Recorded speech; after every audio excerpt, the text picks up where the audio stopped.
Hey coaches, hope you had a good Super Bowl weekend time off, and we're going to start a new series called Pursued. This week's really going to be focused on the idea of having a commitment to God and some of the obstacles in that. So we'll start off welcome. I'll come up on stage, and then we'll go into the game. The game's a little bit different this week. So how it's going to work is one student will sit on the pod in the middle of the group, okay, and then the other kids are going to sit in a circle around them. Set of keys, a cell phone, some type of object is going to get passed. So everybody puts their hands behind their back. One person starts with that object in their hand.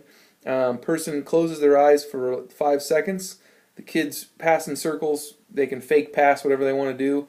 Person ends up with it, opens their eyes after 5 seconds, and they have to guess.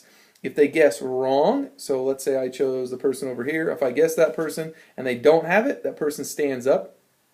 Group then closes up a little bit and start again. So you keep doing that until you finally guess right. The point of the game is to obviously guess with the least amount of guesses. So if it took me 3 choices before I found out who had it, that's my score.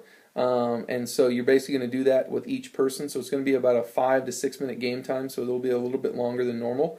And then we'll go into team huddle question, and that's going to be what is the longest road trip you've ever been on. So again, I'm sure you'll have a lot of kids that either haven't traveled at all or going to have kids that did the cross country stuff. Then we'll move over to the next room. We'll go do our praise and worship and then communion setup. Then move back. The message is from Dustin this week, and again, it's going to be basically the idea of what God is calling us to have a commitment to Him. What are some obstacles that you have in your life? What's potentially stopping you from fully committing your life to God? My application that's going to go along with that's going to be the idea that there's a lot of things that are going to ask for you to be holy in them. Basically, your school might ask for you to completely dive into that, or your sport might say, I need 100% of your time. Relationships ask for 100% of you. Sometimes we give those to those people and to those activities, and we just jump in wholly, or sometimes we only give a portion of that. But most of the time, it's God that only gets a portion of us. That out of all the things that we give ourselves to, God's usually the one that we don't give up 100% of ourselves to. So that'll be part of my wrap, and then we'll go into announcements.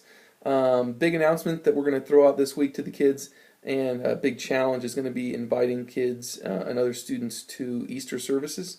We will not have Easter services on our campus. It's actually going to be at University of Phoenix Stadium, so we're going to be filling up the stadium with all the campuses across the valley are going to be meeting there on Easter. And so really going to be an opportunity for coaches to invite in their neighborhoods and folks at work and things like that, and for the students to invite as many friends as they can to go to Easter service with them. So that'll be the big announcement that I'll throw out from stage this week, and then we'll dismiss into groups. Hopefully, if you have any questions or something like that, shoot me an email. Otherwise, have a great weekend. We'll see you guys on Sunday.